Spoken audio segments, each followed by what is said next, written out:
Yo, what's going on, y'all? It's Combo Breaker 99. I am back with another video. All right, y'all, back on this discussion once again. I know we talked about it on a few live streams already. Atomweights versus the featherweights. You know, which division do y'all want the most? But I bring it up again because on Sunday night, I did this poll on my IG story. As y'all can see here, I posted this picture up and I asked the question, which division should the UFC focus on? And right off top, man, maybe like a few hours in, a lot of my followers and non-followers, they started casting their vote. And I was surprised that a lot of people were in favor of the featherweight division.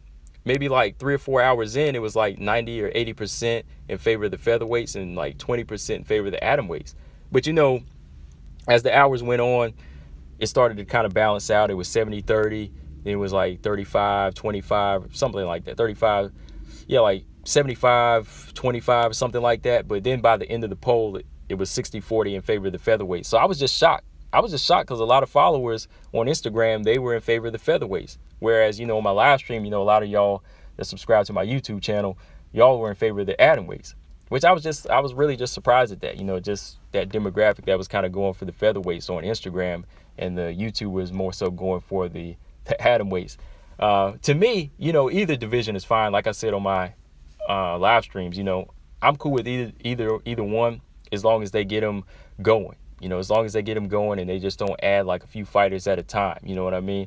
Like I said, it was something I talked about because the Schmo, he had asked Dana White this question in an interview. He was like, will we see more featherweights added to the featherweight division in 2021, or will we see an atomweight division in 2021? And Dana White, he just gave the answer, I don't know.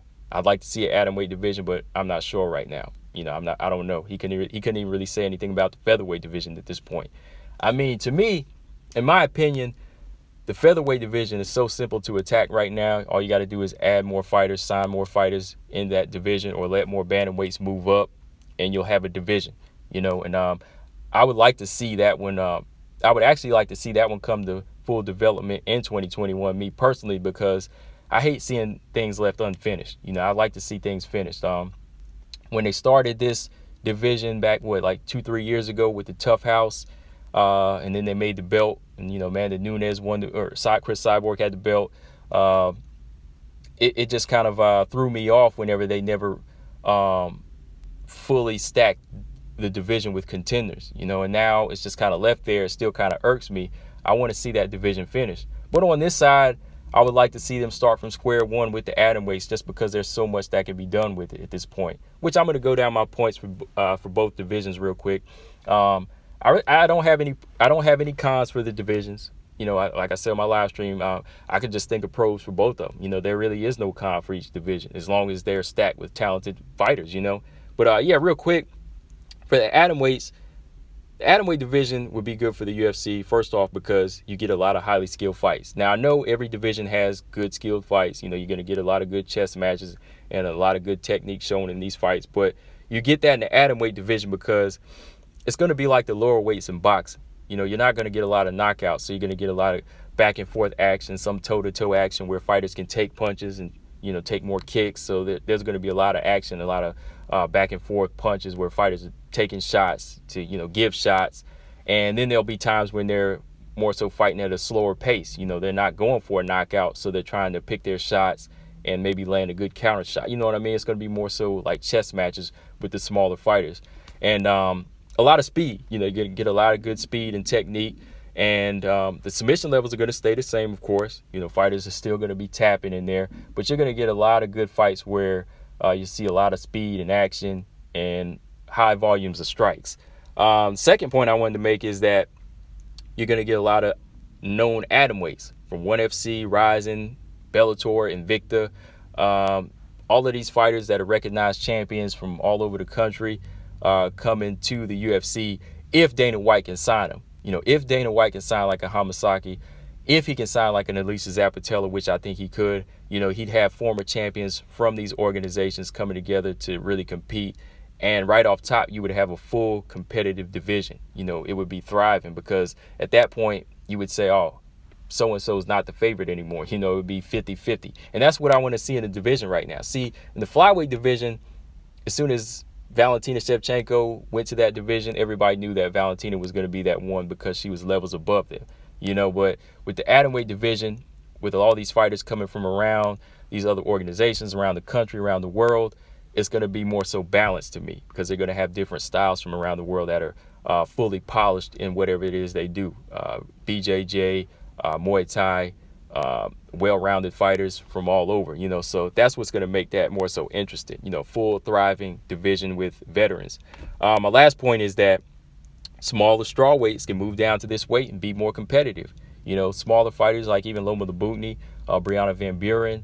I wouldn't say Tisha Torres. Somebody said Tisha Torres. I can't say fighters like her or even like Loveth Young, because they would have to strip a lot of muscle. As you can see, they have a lot of muscle mass. That's all they are really. If you look at them biceps and their abs, like, they're really muscular. So I'd hate to see them shed pounds and like damage their body and lose their reflexes. Losing like 10, 20 pounds just to compete at a smaller division because they're shorter. Just because they're short doesn't mean that they can shed that weight.